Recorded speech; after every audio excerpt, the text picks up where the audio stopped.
नमस्कार दोस्तों, मैं अतुल कुमार मसोते और आप देख रहे हैं आपका अपना चैनल नित्या क्लासेस। और नित्या क्लासेस के इस डिजिटल प्लेटफॉर्म पे एक बार फिर आपका बहुत बहुत स्वागत है। दोस्तों, बात करेंगे एक बहुत ही खूबसूरत टॉपिक को लेकर, और जो टॉपिक आपके सीटेट के पॉइंट ऑफ व्यू से बहुत ज्यादा इंपॉर्टेंट है। दोस्तों, बने रहिए हमारे साथ और इस वीडियो को लाइक, शेयर और कमेंट भी करते रहिएगा। और चैनल पर दी जाने वाली जानकारी अगर आपको अच्छी लगती है तो चैनल को सब्सक्राइब भी कर लीजिएगा दोस्तों, क्योंकि आज की क्लास में मैं आपको थ्योरी प्लस एमसीक्यूज दोनों कराने वाला हूं, जैसे कि मैंने पिछली बायोलॉजी वाली क्लास में कराया था। यानी इसमें मैं आपको बताऊंगा कि रोल ऑफ लिसनिंग, लिसनिंग का रोल क्या है, एंड फंक्शंस ऑफ लैंग्वेज, और लैंग्वेज के फंक्शंस क्या क्या होते हैं। ठीक, चलिए, और एमसीक्यू साथ साथ हम लोग लेकर चलेंगे। क्या लेके चलेंगे? जो हमारे एमसीक्यूज होंगे उसको हम साथ साथ ही डिस्कस करेंगे, जिससे कि आपको बाद वाला काम ना रहे, क्योंकि सीटेट बहुत ज्यादा करीब है, ज्यादा दूर नहीं है। ठीक है, चलिए दोस्तों, और सभी लोग एक बार वीडियो को शेयर कर दीजिएगा, जिससे कि अधिकतम बच्चे इसका लाभ उठा सके और आपके जो परिवार है, नित्या फैमिली का परिवार है, वो बढ़ सके, बड़ा हो सके, और आपको और हमें भी दोनों को अच्छा लग सके। चलिए, अब बात करते हैं कि आज जो हम पढ़ाने वाले हैं उसमें आपको क्या क्या पढ़ाया जाएगा और क्या क्या वो चीजें होंगी जिसकी जानकारी आपको मिलेगी। सबसे पहले बात करेंगे what is the listening. Listening क्या है? अब आपको कि सर लिसनिंग आसान है, तो बहुत आसान है, इसे क्यों बता रहे हो? तो हमें पता है भाई, बताएंगे क्यों पता है, कैसे पता है, और किस प्रकार से आपको आंसर करना है, ये चीज देखिएगा। लिसनिंग एंड हियरिंग, लिसनिंग और हियरिंग दोनों में डिफरेंस क्या है? What is the difference between listening and hearing? जिसे सीइंग और वॉचिंग, SEE और वॉच, दोनों में अंतर क्या होता है इसका देखें। Difference between listening and hearing दोनों में बताऊंगा। ठीक है, इंपोर्टेंस ऑफ लिसनिंग, लिसनिंग का इंपोर्टेंस क्या होगा ये भी आपको बताया जाएगा।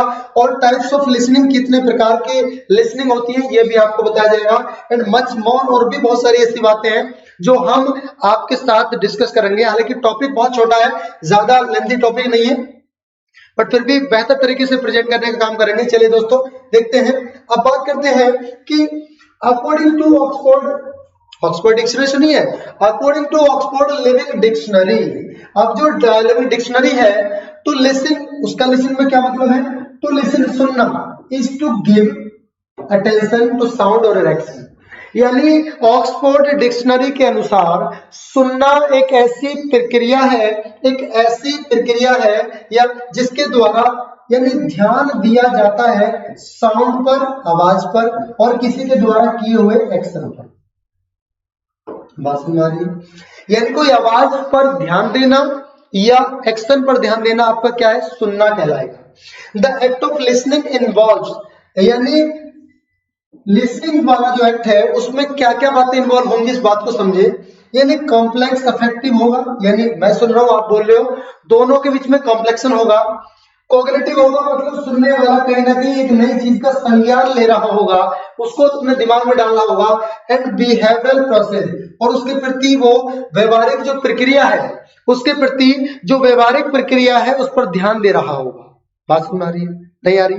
आ रही होगी दोस्तों। अगर आ रही है तो एक बार इसको शेयर कर दीजिएगा वीडियो को। चलिए दोस्तों, बढ़ते हैं आगे।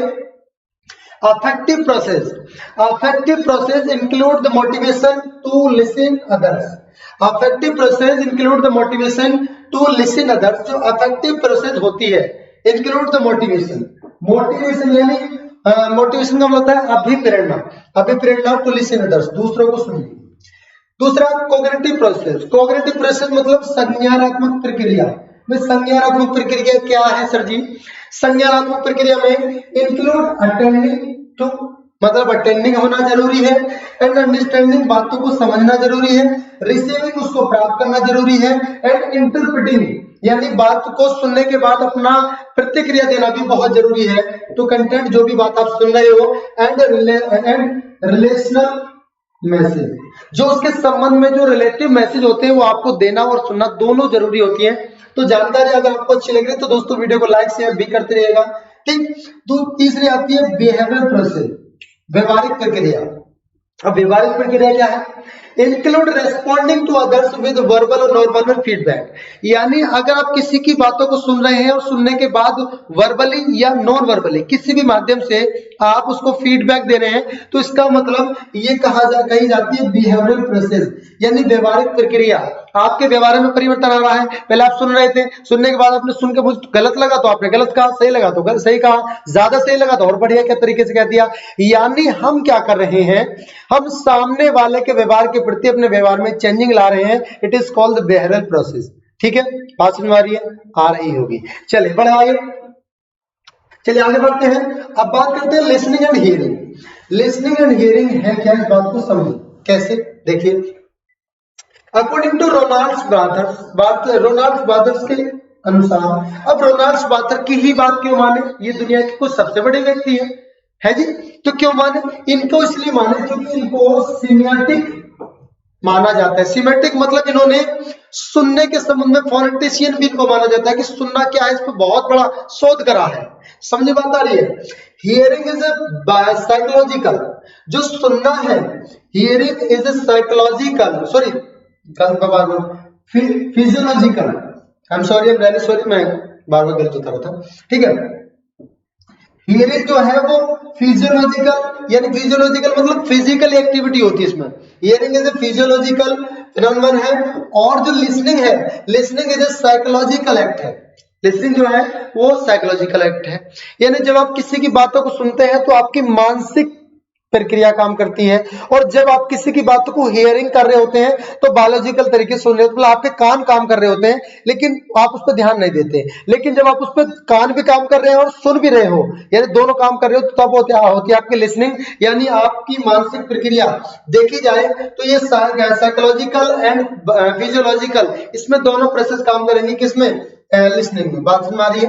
It is the difference. चलिए बढ़े आगे बढ़ते हैं। अब दोनों में अंतर क्या है? Difference between hearing and listening. Listening और हियरिंग दोनों में क्या अंतर है? Hearing and listening, hearing is simply the act of perceiving the sound by the year, यानी हियरिंग जो है वो साउंड को परसीव करना है बाय द ईयर, कानों के द्वारा। दूसरा, जबकि लिसनिंग की बात करता हूं तो listening is an action, listening एक एक्शन है, वेयर यू चूज, जहां पर तुम सेलेक्ट करते हो, चूज करते हो, चुनाव करते हो, actively concentrate on what you here, कि तुमने क्या सुना उस पे एक्टिव रहकर उस पे कंसंट्रेट करते हो। ठीक है। दूसरा, हियरिंग ऑकर्स विद और विदाउट योर कंसेंट, यानी हियरिंग जो होती है वो आपके मतलब चेतन मन या अचेतन मन या बिना चेतन के भी हो सकती है, लेकिन ड्यूरिंग द लिसनिंग, लिसनिंग के दौरान योर ब्रेन प्रोसेस, आपकी जो मानसिक मस्तिष्क की जो प्रक्रिया है, the information into the knowledge, उस इंफॉर्मेशन को नॉलेज में कन्वर्ट करती रहती है। आई होप कि आप लोग अच्छे से इसको समझ पाए होंगे। दोस्तों, अगर आपको समझ में आ रहा है तो वीडियो को लाइक शेयर भी करते रहिएगा। चलिए बढ़ते आगे। लिसनिंग, देखिए इंपोर्टेंस ऑफ लिसनिंग, लिसनिंग की इंपोर्टेंस क्या है ये आपको समझना है, समझिएगा। Listening has an important place in learning as it is one of the 4 major skills in language acquisition, यानी ये 4 उन लैंग्वेज एक्विजिशन में से एक है जो बहुत इंपॉर्टेंट है। कौन से 4? LSRW, LSRW मतलब सर जी, ठीक है, ये और ये और ये, इन दोनों, इन चारों की आप लोगों को फुल फॉर्म पता होगी। स्पीकिंग, ठीक है, रीडिंग, राइटिंग और लिसनिंग, लिसनिंग, स्पीकिंग, रीडिंग और राइटिंग, ये भी 4 बातें ऐसी हैं जो बेसिक बातें हैं। Listening contribute primarily for the language expertise, यानी ये जो मुख्यतः ये बहुत बड़ा रोल निभाती है आपके सुनने के संबंध में। चलिए आगे बढ़ते हैं। It is a receptive skill, ये बहुत बार पूछा हुआ क्वेश्चन है कि सुनना जो है, जो लिसनिंग है, वो किस प्रकार की स्किल है? तो सुनना रिसेप्टिव स्किल है, बोलना प्रोडक्टिव स्किल है। सुनना रिसेप्टिव स्किल है और बोलना प्रोडक्टिव स्किल है। That first develops in human being, जो मानव में सबसे पहले डेवलप हुआ। Learning to listen to the target language improve language ability, यानी टारगेट लैंग्वेज को सुनना और उसको याद करना, ये क्या है? ये लैंग्वेज एबिलिटी को इंप्रूव करता है, बढ़ाता है। चलिए बढ़े आगे बढ़ते हैं। अब है an attentive listener stimulate the better speaking by the speaker, यानी जब एक लिसनर स्टिमुलेट होगा, सुनने में क्या होगा? उत्प्रेरित होगा। देखिए, आप सुनने के उत्सुक है, आप कहानी कहते, हमारी दादी माँ कहानी सुनाया करती थी कि जब तक तुम हुंकारा भरते रहे, हुंकारा मतलब समझते हो, जिसे हमारी माँ दादी माँ कहानी सुनाती थी, तो राजा वहां चला गया, वो वहां से आ गया तो हम हूं जी करते थे ना, वो हुंकारा होता था। तो जब तक हम हुंकारा भरते रहते थे, मम्मा को या दादी जी को पता होता था कि बच्चा अभी तक जाग रहा है, और जैसे हुंकारे बंद हो जाते थे बच्चा सो गया, दैट कहानी खत्म। यानी बोलने के लिए पेरेंट जो करता है वो सुनने वाला ही करता है। अगर सुनने वाला एक्टिव ना रहकर पैसिव हो जाएगा ना, तो बोलने वाला बोलना बंद कर देगा। ठीक है सॉरी। अब good listener learns more than ordinary listener. जो गुड लिसनर होता है वो अच्छे से लर्न करता है कंपैरिजन किसके, जो ऑर्डिनरी लिसनर होता है उसके कंपैरिजन में। A good listener learn to detect projects, ठीक है, एसिमुलेशन एंड एटीट्यूड। अब एटीट्यूड को और एसिमुलेट, सबको एसिमुलेट करता है। दूसरा, communication is not complete without effective listening. बिना इफेक्टिव लिसनिंग के जो कम्युनिकेशन होती है वो कंप्लीट नहीं होती, और इसलिए सुनना बेहद जरूरी है। If you want to be a good English speaker then first of all you will have to be a good English listener. तो सबसे पहले आपको गुड इंग्लिश लिसनर बनना पड़ेगा। चलिए बढ़ते हैं अगले। देखिए the types of listening. Types of listening क्या है इस बात को समझे। There are many types of listening, बहुत प्रकार की लिसनिंग है। तो टाइप्स ऑफ लिसनिंग को समझे।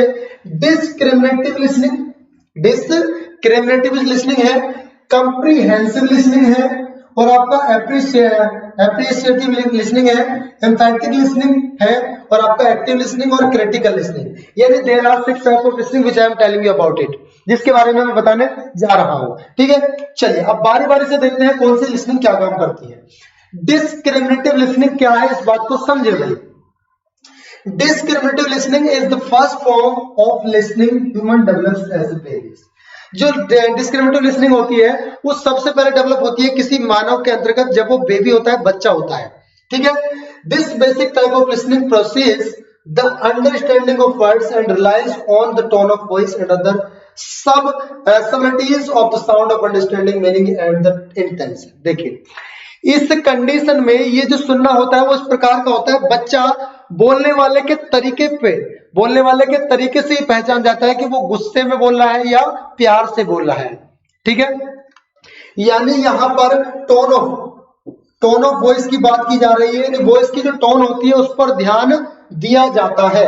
अदर सबलिटीज, ठीक है, बात समझ आ रही है। यानी जब बच्चा छोटा होता है ना तो बच्चा मम्मी की बातों को समझता है। जब मम्मी तेज से बोलती हैं, धीरे से बोलती हैं, वो प्यार से बोलती है, कैसे बोलती है, इसी के अंतर्गत समझा जाता है। ठीक है, बेबीज डोंट अंडरस्टैंड वर्ड्स, जबकि बेबीज होते हैं वो शब्द को नहीं समझते, but they rely on their discriminative listening. लेकिन वो डिस्क्रिमिनेटिव लिसनिंग का प्रयोग करके तो अंडरस्टैंड ये समझ लेते हैं हु इज स्पीकिंग, कि कौन बोल रहा है, मम्मी बोल रही है या पापा बोल रहे हैं, and what mood is being communicated, और किस मूड में बोला जा रहा है, और किस मूड में बोला जा रहा है। दोस्तों किस मूड में बोला जा रहा है ये इस बात से डिस्क्रिमिनेटिव लिसनिंग में आप समझते हो।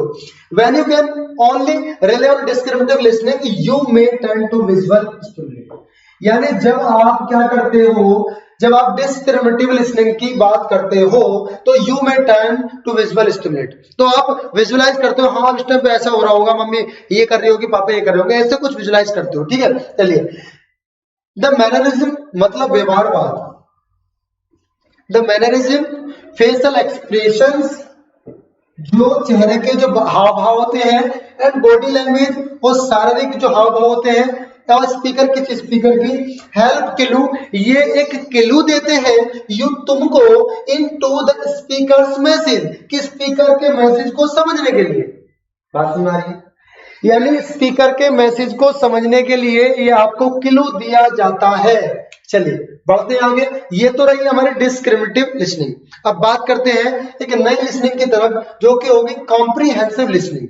तो कॉम्प्रिहेंसिव लिसनिंग क्या है, कैसे है, इस बात को समझे। देखिए comprehensive listening, comprehensive listening is the next level of critical listening. यानी क्रिटिकल लेवल जो आएगा उसका नेक्स्ट लेवल है that humans usually developed in early childhood, जो अर्ली चाइल्डहुड में आती है। और अर्ली चाइल्डहुड का कौन सी एज होती है भाई, अर्ली चाइल्डहुड की 2 से 7 वर्ष की आयु को बताया गया है। किसने बताया है, ये प्याजे जी ने बताया है। ठीक है, ये प्याजे जी ने बताया कि 2 से 7 वर्ष की अवस्था आपकी अर्ली चाइल्डहुड होगी, और भाषा का सबसे तेजी से विकास इसी अवस्था में होता है। Comprehensive listening requires a basic language skill that vocabulary to understand what is being communicated through the speaker's words. यानी यहाँ जो स्पीकर के द्वारा वर्ड बोले जाते हैं उन वर्ड की मीनिंग क्या होती है, उसका मतलब क्या होता है, बच्चा इस उम्र में आकर समझने लग जाता है। समझ बात आ रही है? नहीं आ रही? आ रही होगी दोस्तों। चलिए बढ़ते हैं आगे। दोस्तों वीडियो अगर पसंद आ रही है तो वीडियो को लाइक शेयर भी करते रहे, अधिकतम बच्चों को जोड़ें। नंबर ऑफ वॉचिंग अच्छी होनी चाहिए, आप लोगों की संख्या अच्छी होनी चाहिए। चलिए द एप्रिसिएटिव लिसनिंग। भाई एप्रिसिएटिव लिसनिंग क्या है? एप्रिशिएट का मतलब है खुशी के लिए। When you listen to the appreciation, जब आप खुशी के लिए सुनते हैं, जैसे रेडियो को सुनना, ठीक है, रेडियो को सुनना या किसी कहानी को सुनना दादी जी के मुंह से, एंड फॉर एंजॉयमेंट, केवल एंजॉयमेंट आनंद के लिए, इज कॉल्ड एप्रिसिएशन लिसनिंग। ये होती है एप्रिसिएटिव लिसनिंग, ठीक है। Like listening to music and listening to story, किसी कहानी को सुनना या किसी म्यूजिक को सुनना, दोनों आपका एप्रिसिएटिव लिसनिंग के अंतर्गत आएगा, ठीक है। बड़े आगे की तरफ चल देखिएगा। एम्पैथिक लिसनिंग क्या होता है? एम्पैथिक लिसनिंग क्या होगा? Empathic listening involves attempting to understand feeling. Empathic listening तब होगा जब आप किसी की भावना को, इमोशंस, उसके इमोशंस को समझोगे जो स्पीकर आपके सामने बोल रहा है। जब आप स्पीकर जो आपके सामने बोल रहा है उसकी भावनाओं को, उसके इमोशंस को आप समझोगे ना, तब होती है आपकी एम्पैथिक लिसनिंग, ठीक है। Is the way to deeply connecting, ये डीपली कनेक्टिंग होती है। जब किसी की भावनाओं को आप समझोगे तो डीपली कनेक्टिंग तो होगा। या आप ये देखें, माँ बच्चे के रोने से पहले समझ जाती है कि उसको दूध पीना है।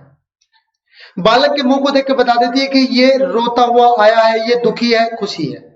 ये इसलिए है क्योंकि वो बच्चे के इमोशन को समझती है विद अनदर पर्सन, ठीक है। चलिए empathic listening can particularly challenging. जो एम्पैथिक लिसनिंग है वो पार्टिकुलरली चैलेंजिंग है, ये बात बिल्कुल सही है, क्योंकि एम्पैथिक लिसनिंग सभी नहीं कर पाते। दूसरे की भावनाओं को समझना, दूसरे के इमोशंस को समझना, उनकी रेस्पेक्ट करना, उनको समझना, ये सबके बस की बात नहीं है। ये एक अच्छे दिल वाला इंसान, एक अच्छी आईक्यू लेवल वाला इंसान ही कर सकता है, पागल व्यक्ति नहीं कर सकता। बात समझ में आ रही है? आ रही है ना? आ रही है तो दोस्तों शेयर कर दीजिएगा इस वीडियो को। चलिए we are all capable of empathic listener. We are capable of empathic listening and may practice it with friends. हम फ्रेंड्स के साथ प्रैक्टिस करते हैं, फैमिली के साथ प्रैक्टिस करते हैं, एंड कलीग्स, अपने जो सहपाठी होते हैं उनके साथ प्रैक्टिस करते हैं, एंड शोइंग एम्पैथी, और उनके प्रति एम्पैथी जताते हैं, is desirable trait in many intrapersonal relationship, जिस प्रकार से वो अंतिम संबंध के लिए आपसे उम्मीद कर रहे होते हैं। ठीक, क्लियर है? चलिए दोस्तों, आप लोग क्लियर समझ में आ रहा होगा, ये मैं उम्मीद कर रहा हूं। चलिए बढ़ते आगे। अब एक्टिव लिसनिंग क्या है? एक्टिव लिसनिंग तो आपको नाम से पता चल रहा होगा कि जब श्रोता एक्टिव हो। Active listening is listening to what someone is saying, कि क्या कहा जा रहा है, एंड अटेम्प्टिंग, उसको अटेम्प्ट किया जाता है, टू अंडरस्टैंड, समझने के लिए, and what is this being said, कि क्या कहा गया है, क्या कहा गया है, क्यों कहा जा रहा है, किसके द्वारा कहा जा रहा है, कैसे कहा जा रहा है, इन सारी बातों को अगर आप समझ रहे हो तो you are so active listener and this is called active listening. चलिए बढ़े आगे। An active listener analyzers, active listener जो होता है वो एनालाइजर्स करता है, एनालाइजर्स होता है, मतलब एनालाइज करता है what the speaker is saying, कि स्पीकर क्या कर रहा है, और उसका जो हिडन मैसेज है, उसका जो हिडन मैसेज है उसको समझ पाना एक्टिव लिसनर की खासियत होती है। An active listener looks for non verbal message, यानी एन एक्टिव लिसनर जो होता है वो नॉन वर्बल मैसेज को भी ढूंढता है from the speakers in order to indicate, जो स्पीकर समझाने का प्रयास कर रहा है किसी इशारे के माध्यम से, निर्देशन के माध्यम से, the full meaning of what is being said, उसको पूरा बात समझने के लिए उसके इंटरनली फीलिंग को भी समझना होता है, हर तरह की फीलिंग को समझना होता है, सही गलत का एनालाइज करना होता है। चलिए अब बात करते हैं क्रिटिकल लिसनिंग की। अब क्रिटिकल लिसनिंग क्या होती है दोस्तों? क्रिटिकल लिसनिंग जो होती है when the goal is to evaluate और स्क्रूटिनाइज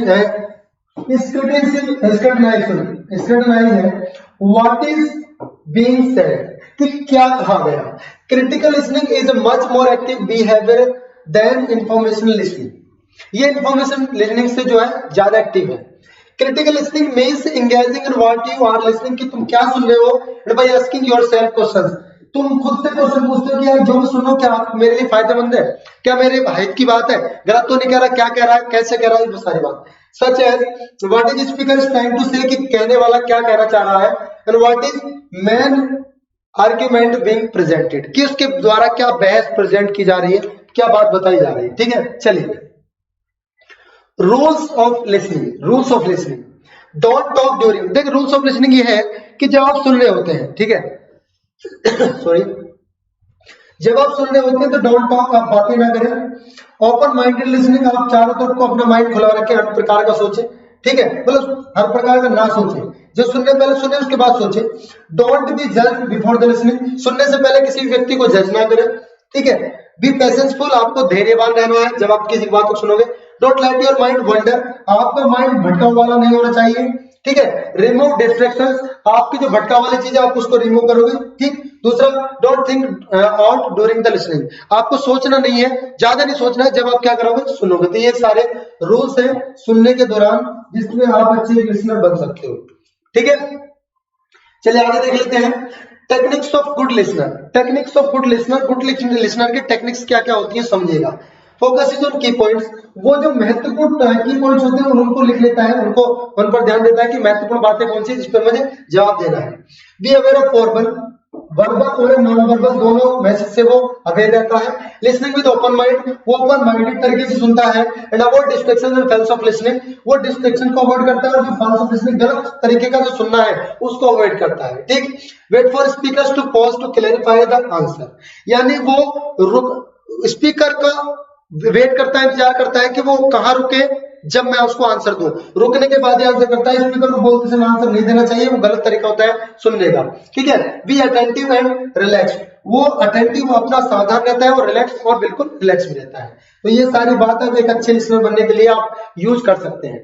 ठीक है, नेक्स्ट देखिएगा बेनिफिट ऑफ लिसनिंग। अब सुनने के फायदे क्या क्या है, सुनने के क्या क्या फायदे हैं ये बात समझिएगा। You become a better student, you become a better student, आप एक अच्छे स्टूडेंट बन सकते हैं। And you become a better friend, एक अच्छे मित्र आप बन सकते हैं किसी के। And people will perceive you as intelligent and perceptive, आपको लोग इंटेलिजेंट समझेंगे और परसेप्टिव लेवल पे आपको अच्छे तरीके जज कर पाएंगे। Good listener can help your public speaking, अगर आप अच्छे लिसनर हो तो पब्लिक में स्पीक करने के लिए आपको अच्छा समझा जाएगा। That is the benefit of listening. ठीक है, चलिए दोस्तों अब देख लेते हैं स्टडीज ऑफ लिसनिंग। लिसनिंग की क्या क्या स्टडीज होनी चाहिए, क्या क्या रणनीतियां होनी चाहिए, उस बात को समझिए। Receiving, understanding, remembering, evaluating and responding. पहले सबसे पहले बात, किसी की बातों को आप रिसीव करोगे, सबसे पहली बात किसी की बातों को आप रिसीव करोगे।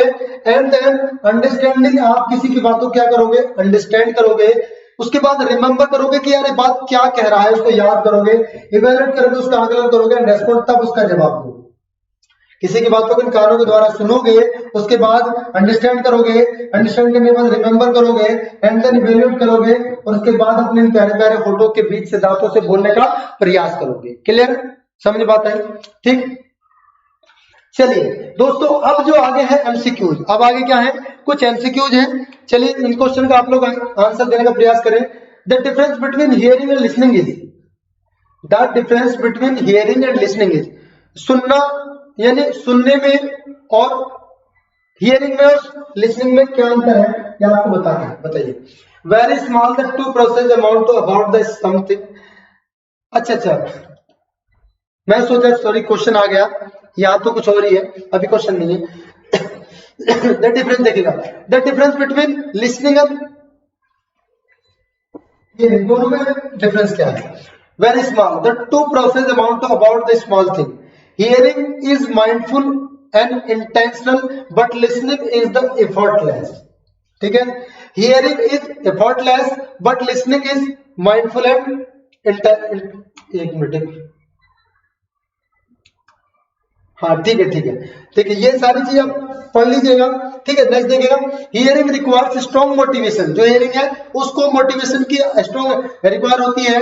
But the listening is an automatic human response to speech, जो लिसनिंग होती है उसमें ऑटोमेटिकली ह्यूमन रिस्पॉन्स आ जाता है। Hearing depends on listening, hearing जो है लिसनिंग पर डिपेंड करती है, but listening does not depends on hearing, वो इस पर डिपेंड नहीं करती। ठीक है, चलिए दोस्तों कुछ क्वेश्चन आपके सामने जो मैं डिस्कस कर लेता हूं, हालांकि इससे इस पर डिपेंड नहीं है, कुछ अलग टाइप के हैं, देख लीजिएगा, बहुत तेजी से लेकर चलूंगा। अकॉर्डिंग टू जिन पियाजे children develop statistic knowledge and reasoning skill during, यानी अकॉर्डिंग टू जिम पियाजे के अनुसार children develops abstract logic. Abstract logic कब डेवलप होता है इसका, जहां कहीं भी एब्स्ट्रैक्ट लॉजिक की बात आ जाए तो आपका आ जाएगा formal operational stage. Formal operational stage इसका क्या होगा, राइट आंसर होगा। चलिए बढ़ते हैं अगले क्वेश्चन की तरफ। द वर्ड सोशलाइजेशन मीन्स, सामाजिकरण का मतलब क्या है, सोशलाइजेशन जो शब्द है उसका मतलब क्या है। बाइकॉस की अगर आपने पढ़ा होगा मेरे से तो आप लोगों को पता होगा, फॉलोइंग सोशल नॉर्म्स रिलेटिवली, या रिवोल्टिंग अगेंस्ट सोशल नॉर्म्स, या अंडरस्टैंडिंग द सोशल डाइवर्सिटी, या एडजस्टिंग इन द सोसाइटी। ये है अंडरस्टैंडिंग सोशल डाइवर्सिटी नहीं बल्कि समाज में अपने आप को समायोजित करना। इसका राइट आंसर होगा number 4 is the right answer. ठीक, चलिए बढ़ते हैं अगले क्वेश्चन की तरफ। Which of the following theories best describe the Heinz dilemma? Heinz dilemma कौन सी थ्योरी दर्शाती है, तो ये बताती है कोहलबर्ग की। कोहलबर्ग साहब ने हिंस को दर्शाया है। ठीक है, बढ़ते हैं अगले क्वेश्चन की तरफ, क्वेश्चन नंबर 4 की तरफ। Which of the following implications can't be derived from the Piaget theory of cognitive development? Can't मतलब कैन नॉट पूछा है। देखिए, चिल्ड्रंस डिजायर टू लर्न, बच्चे सीखने के लिए इच्छुक होते हैं। Need of a verbal teaching, ये एक्सेप्टेंस ऑफ इंडिविजुअल डिफरेंसेस, ये डिस्कवरी ऑफ लर्निंग। बिल्कुल, नीड ऑफ वर्बल टीचिंग की उन्होंने बात नहीं करी है, तो ये आंसर हमारा क्या हो जाएगा, सही हो जाएगा। बाकी सभी चीजों की बातें उन्होंने करी है। चलिए बढ़ते हैं अगले क्वेश्चन की तरफ। डेवलपमेंट स्टार्ट्स फ्रॉम, जो डेवलपमेंट है, जो विकास है, वो कहां से स्टार्ट होता है, ये बात आपको समझनी है। क्या वो स्टेज ऑफ इन्फेंसी, इन्फेंसी के द्वारा स्टार्ट होता है। पेरिनेटल यानी पूर्व शिशुअवस्था से होता है, या प्री चाइल्डहुड या पोस्ट चाइल्डहुड। ज्यादातर बच्चे इसका आंसर देकर आते हैं प्री चाइल्डहुड स्टेज, जो कि आंसर क्या था, गलत था। बच्चे का विकास होता है प्री नेटल पीरियड से हो जाता है, मतलब जो वो शिशु अवस्था से पहले मतलब गर्भ अवस्था में ही उसका विकास होने लग जाता है, तो आंसर होगा नंबर 2। ठीक है, चलिए। At the pre primary stage reading allowed, तेजी से पढ़ना, व्हाइल राइटिंग, जब आप लिख रहे हो, इज गिवन इंपोर्टेंस, क्या इंपोर्टेंस देता है, is based on the which of theory of learning, तो आंसर होगा कंडीशनिंग। जब आप लिखते समय तेजी से पढ़ते हो तो आपकी कंडीशनिंग होती है, आपको सुधारा जाता है। ठीक है, तो ये आंसर बिल्कुल सही है। बढ़ते हैं अगले क्वेश्चन की तरफ। According to NCERT 2005 the role of a teacher should be, role of a teacher according to 2005 NCERT कहता है कि टीचर जो होगा वो फैसिलिटेटर होगा। क्या होगा, फैसिलिटेटर होगा, यानी वो फैसिलिटी प्रोवाइड कराएगा। क्लियर है, तो ये आंसर सी होगा। परमिसिबल नहीं होगा, डिक्टेटरशिप तो बिल्कुल नहीं होगा, ऑफिशियल नहीं होना है। बढ़ते हैं अगले क्वेश्चन की तरफ। Which of the following is the most effective way to encourage conceptual development student? New concept need to be understood on their own without reference to the old ones. Replace the trend with the wrong ideas by asking the them remember the wrong ideas. ये giving students several examples and encourage to them to use logic. ये answer सबसे बढ़िया है। बहुत सारे examples दो और बच्चों को लॉजिक लगाने के लिए क्या हो, ये सबसे ज्यादा बेहतर तरीका है, जिससे कि बच्चे लॉजिकली सोच पाए और क्रिटिकली बन पाए। चलिए, विच of the following is A characteristics of a talented learner, talented learner की कौन सा कैरेक्टरिस्टिक है। He become aggressive and frustrated, क्या वो एग्रेसिव हो जाता है, आंसर गलत है। ठीक है, if the classroom activities are not challenging enough he can feel understood and bored, ये बात बिल्कुल सही है कि जब उसके मतलब की क्लासेस नहीं होती, चैलेंजिंग नहीं होती, वो तो बोर होने लग जाता है, ये बात बिल्कुल सही है। हालांकि देख लेते हैं, ही इज हाईली ओरिएंटेड, ऐसा भी नहीं है। ही एंगेज इन रिचुअलिस्टिक, बाकी नहीं है। चलिए बढ़ते हैं आगे। Which of the following is an example of effective school practice? Effective school practice का कौन सा एग्जाम्पल है, consistent comparative evaluation, corporal punishment, individual education या competitive class। तो individual education यानी आप प्रत्यक्ष तरीके से यानी inclusive education के तौर पर काम करोगे, ये सबसे बढ़िया आंसर है। बढ़ते हैं अगले क्वेश्चन की तरफ। 11 which of the following is a sensitive period related to the language development, language development में सबसे सेंसिटिव पीरियड कौन सा होता है, प्याजे जी का आपने पढ़ा होगा तो आपको पता होगा, आंसर जो होगा अर्ली पीरियड ऑफ चाइल्डहुड, यानी अर्ली पीरियड ऑफ चाइल्डहुड सबसे ज्यादा सेंसिटिव पीरियड माना गया है। क्वेश्चन नंबर 12 की तरफ चलते हैं। ह्यूमन डेवलपमेंट इज, मानव का जो डेवलपमेंट है वो क्या है, क्वांटिटेटिव है, क्वालिटेटिव है, समवॉट इंफैलिबल या बोथ क्वांटिटेटिव एंड क्वालिटेटिव, ये आंसर होगा डी ऑप्शन बिल्कुल सही। मानव का जो विकास होता है वो दो तरीके से होता है, मानसिक रूप से वो होता है क्वालिटेटिव और शारीरिक रूप से होता है क्वांटिटेटिव। शरीर का बढ़ना उसकी क्वांटिटी को बढ़ाता है और दिमाग का तेज होना उसकी क्वालिटी को बढ़ाता है। यानी जो मानव विकास है वो आपका क्वालिटेटिव गुणात्मक और आपका मात्रात्मक दोनों तरीके से होता है। क्वेश्चन नंबर 13 की ओर चलते हैं। Which of the following is a passive agency of socialization, इनमें से कौन सी एजेंसी ऐसी है जो पैसिव एजेंसी कहलाती है। हेल्थ क्लब में तो हेल्थ एक्टिविटी कराई जाती है, जो उनका आंसर हो सकता है। फैमिली में तो कोई मतलब ही नहीं है इनएक्टिव रह जाए। इको क्लब में भी नहीं होता, यानी public library is the right answer. Public library में जब आप बैठोगे जाकर आप कुछ नहीं बोल सकते, आपको पढ़ाने वाला कुछ नहीं पढ़ाएगा, बस सीधे अपना काम करना है बस।